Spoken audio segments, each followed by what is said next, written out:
Well, hey guys, welcome back to Almost Above Average. Today I wanted to introduce everyone to Cause. I did a piece on them a little while ago, but they're still fighting. So, what Cause is the Carolina Amazonians United for Solidarity and Empowerment. And it's more than just a union movement. It's a community built by hardworking Americans at Amazon's RDU and Durham facilities who are striving for fair pay and basic dignity on the job.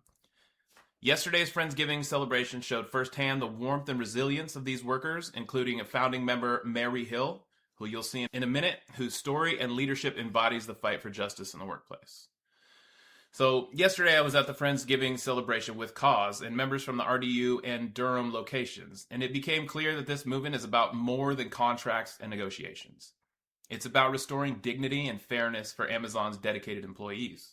Through interviews with founding member Mary Hill and other warehouse workers, we heard eye-opening stories of the perseverance in the face of adversity.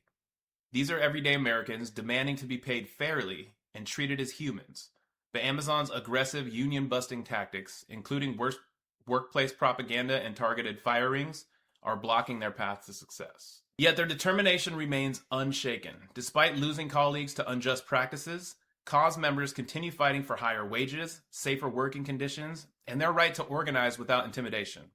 Their spirit, captured in these interviews, reminds us that the pursuit of workplace justice is truly a people-powered mission.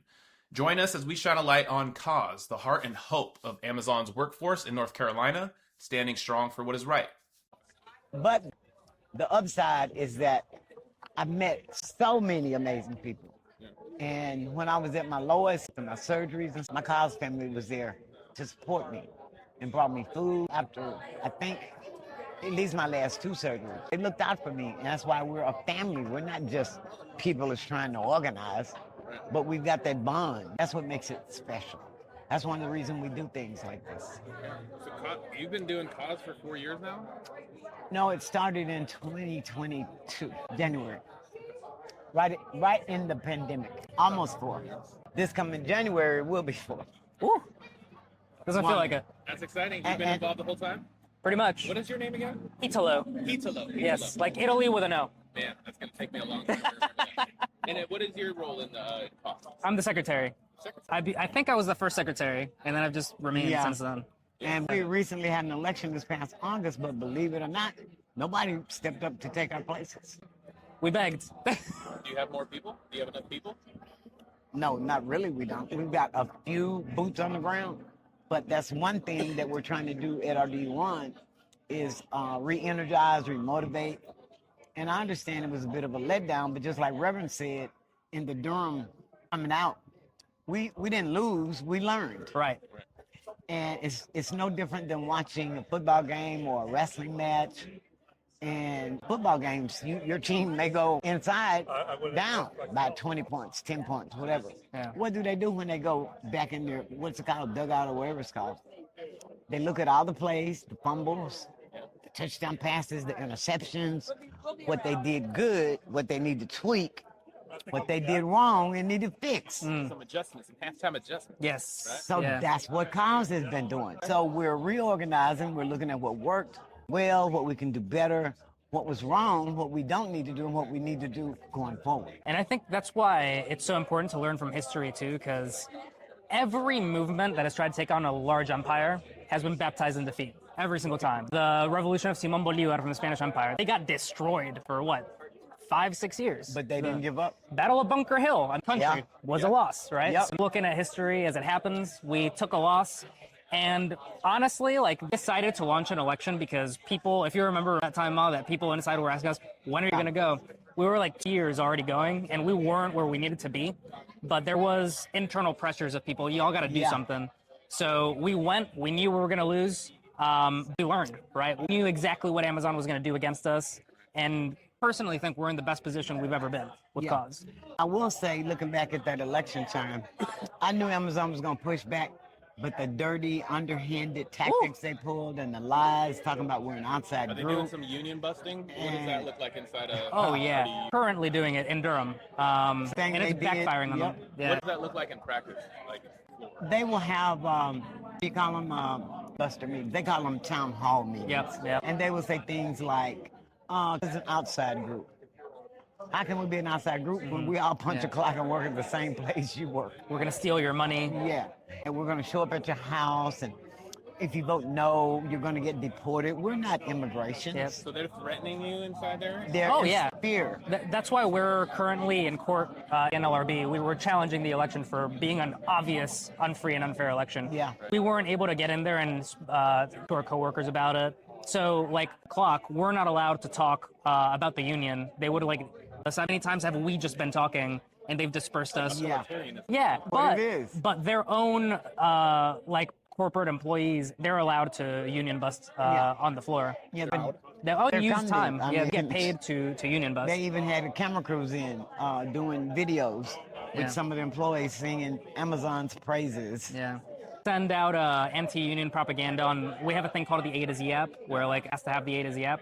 So every day they get anti-union propaganda. And during the election, Yeah. that's all you saw 24/7. I would be fascinated to see some of that. Oh, we can send a lot. That would be great. And I it's would love to do happening. a couple videos on that. That'd be awesome. It's happening in Durham as we speak, and all the facilities. Once they caught wind that we're organizing in Durham, Yep. they've been doing not just the A to Z daily propaganda, but they've put new TVs up all over the warehouse. Like they did it. In the bathrooms. You can't go to the bathroom without seeing. They call it the installments, and they have them in the bathrooms, On the tables in the break on room. the break room, everywhere. What is the chatter like for people that work inside?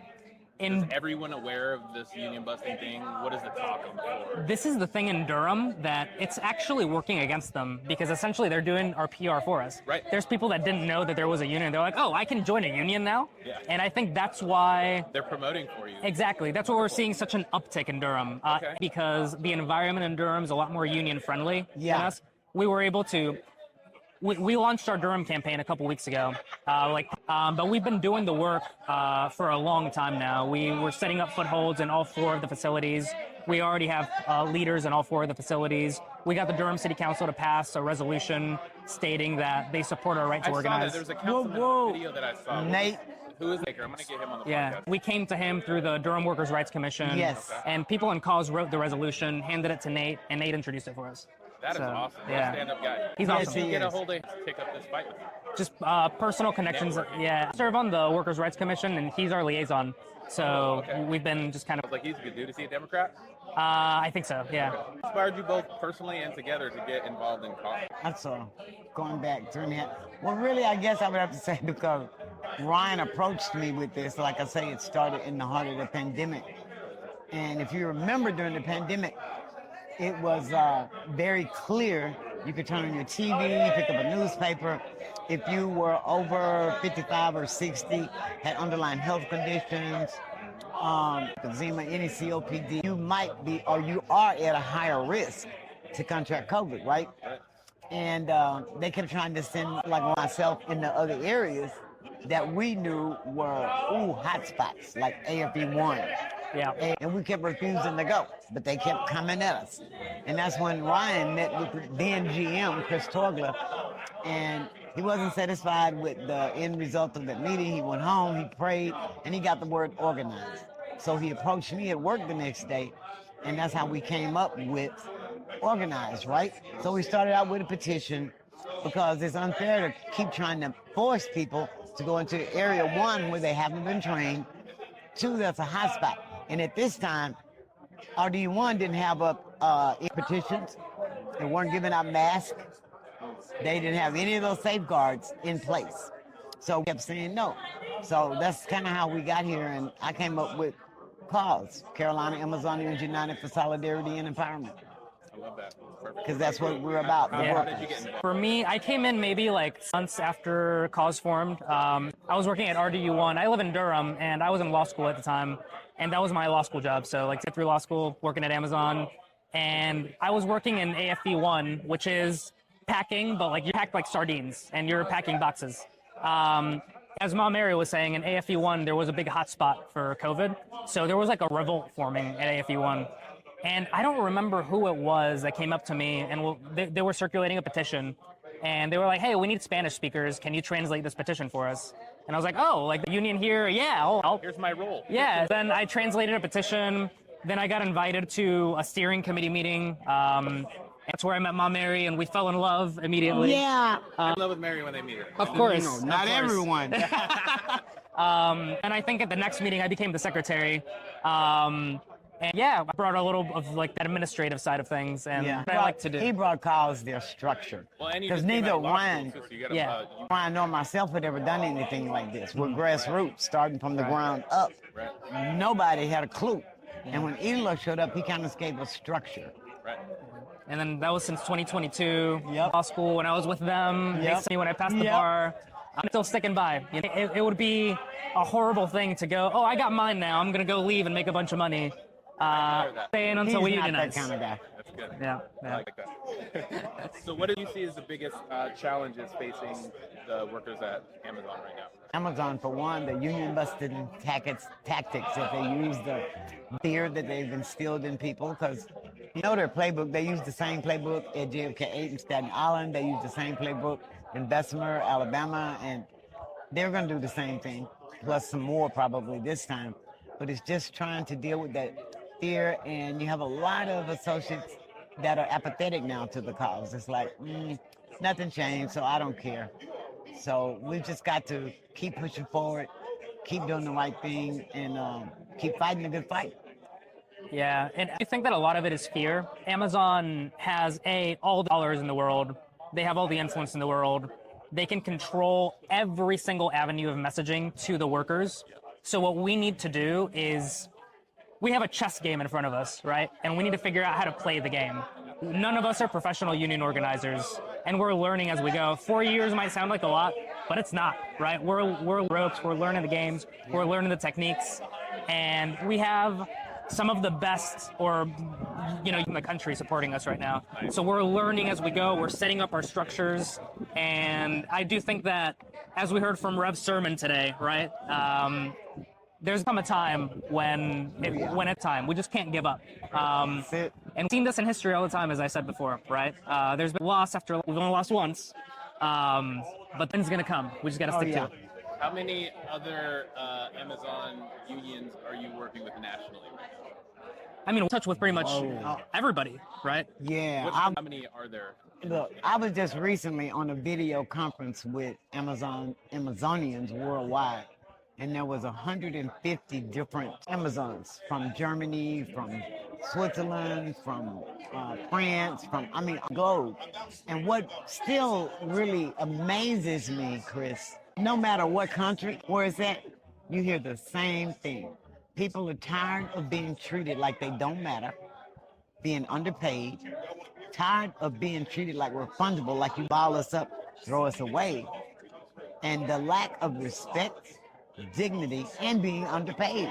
Because if it wasn't for every associate, I don't care if you're in a fulfillment center, a sort center, if you're a driver delivering it, if all of that stopped, even if Airhood, if they stopped flying the planes, we stopped packing the packages, the van stopped delivering it, you wouldn't have all those zeros. You wouldn't be able to build spaceships that go up in the air and blow up. You wouldn't be able to buy super yachts. You wouldn't be able to purchase four super jets. Yeah. There you go. A person need more than one, maybe two. I don't know. When I get to my first one, I'll let you know when I'm about to buy my second one, why I got it. And I keep hearing this about that on it to put this company money, and because of the AI coming up. Why don't you sell your 2 oldest jets and put that back into the company you started? Right. Why don't you maybe stop building spaceships for a couple of years, put that money back into the company you started with a book out of your basement?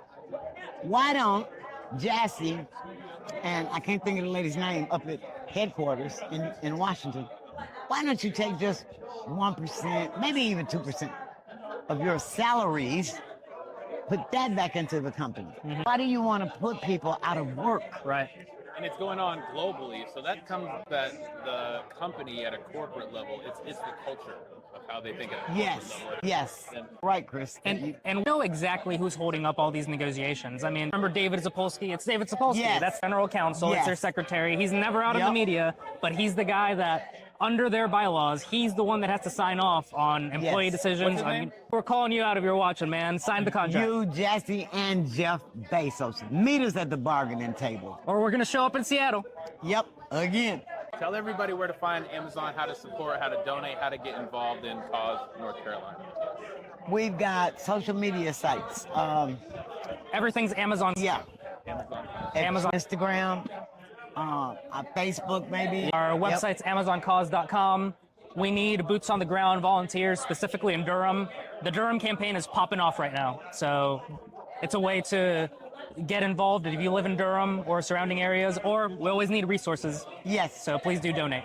please. Thank you so much. Anything else you guys want to say? We're going to keep fighting. Yes. Come fight with us. We will win. Chris. Yeah. And Don't worry. There's no pressure on this. gotcha. So you are, what is your name? Liam Ryan O'Flaherty. Liam Ryan. Okay. Pleasure again. Nice Sorry. to meet you. No, of course. And where do you work at the RDU Center? I work at SNC3. It's a same-day delivery center in Durham, or Research Triangle Park, I guess. Okay. In Durham. Yeah. So how are you associated with Cause? I got connected with them right as I was starting at SNC3, and yeah, I'm trying to let people know we exist. Try to bring this movement to multiple warehouses, and make it a regional campaign rather than just. How many one employees warehouse. are at your facility that you? It's hard to say. They actually don't. That's the company keeps that close to the chest. But I would guess between 400 and 600. It's one of the smallest facilities. Okay. In the area. How is Cause being received from the employees on the floor? Yeah, it's a mixed bag. A lot of folks, don't know what a union is, are just finding out what Cause is, trying to figure out what it would actually mean. So yeah, that's a big part of my day right now is just trying to answer questions. But folks are really curious generally, and it's been a big disruption too because they can tell Amazon's nervous about it, and that gets the gears turning. Absolutely. And stuff. So How is leadership and management responding to the Cause things happening? Yeah, on the floor? I think Retribution? Is there some retribution going on? right now they're doing more of the carrot than the stick. They brought in HR from I guess out of state. I'm not sure exactly where. Super corporate? Yeah, and they're walking around hey, what are your issues? And that's been a big complaint at my warehouse is HR is really hard to get a hold of. You have an issue, it's just gets ignored, or you can't even might not even work the same shift as the HR person. There's only one HR employee for the whole warehouse. So that's been a big change. And they've also done these classes. So they're trying to is. alleviate it by coming on the floor and being super nice to everyone Exactly, with HR. exactly. That makes And sense. Okay, actually, you don't we need a do union. care, We're guys. going to solve your problems, and that's the essence of these classes they're hosting too. Is a lot of misinformation about what a union actually is, and then the back half of the class is all the benefits Amazon already provides, and why they're unparalleled, how much they value their personal relationship, and how a union would threaten your ability to have a nice relationship with your boss or interact with your managers at all. So really painting a picture of the union is just completely blowing up the workplace and threatening your benefits, threatening your relationships at the job, which is of course isn't what we're trying to do. We're trying to strengthen all those things. Right. But yeah, they just want the power for themselves in that relationship, and want people to think of the union as threatening that. And so yeah, right now their approach I think is really trying to paint a picture of themselves before the union can get our version of the story, which we of course think is much more accurate, much more based in justice. How is that being received by the crew? Can they tell that it's just propaganda being thrown at them and misinformation? Yeah, definitely. I think it's kind of a strange setting. Like Amazon never wants you to stop working, so now they're hosting 40-minute classes in the middle of your shift, and we're stopping the so it's all of a sudden. That's strange. Yeah. but I think as far as like the details, since a lot of folks, don't necessarily know what a union is, or even, and like even more so, hadn't heard of cause. I don't know what a union is, man. Maybe can you explain to everyone watching what a union actually is? Well, basically, I mean, it's this idea that multiple voices are louder than one voice, and I think like the dictionary definition is at least two people in a workplace coming together to make a change. Okay. So it's just a form of advocating for yourself as employees of an organization, and then there are like so many different forms of that. You can get more and more like bureaucratic and like on a national scale, and of course ours is just a local democratic union of all Amazon employees at various warehouses in the Raleigh-Durham area. But yeah, the basic definition is a group of people coming together to try to make a change at their workplace. I'll be damned. Yeah. So how is the fight going? Are you inspired? Are you excited for where this is headed? I am. Yeah, it's been exciting. I think folks are really desperate for a sense of community and a sense of like a way to like acknowledge the difficult things going on in their lives and try to make a change for it. I think we, at least like in my life, was struggling to find that kind of community and that kind of hope. And this has been like fantastic for me to find other people feeling the same things and like trying to make a change. And I feel so much more hopeful than I did a few months ago before I got connected with Cause. And, nice. That's and like I can silver see lining. other people doing the same thing as it grows. So right wonderful. on. That's a silver lining. Like all these people are coming together because an evil company is trying to be an authoritarian in this space. So that's a beautiful thing. Well, do you want to say anything else about Cause or RDU or anything like that? I guess, like Amazon's business model is like based on isolation. Like they want you to like come home from work, stay in your house, order everything on your computer, have it delivered to you, stay on their streaming service watching shows, go back to work alone, surrounded on three sides by robots. Strict KPIs, right?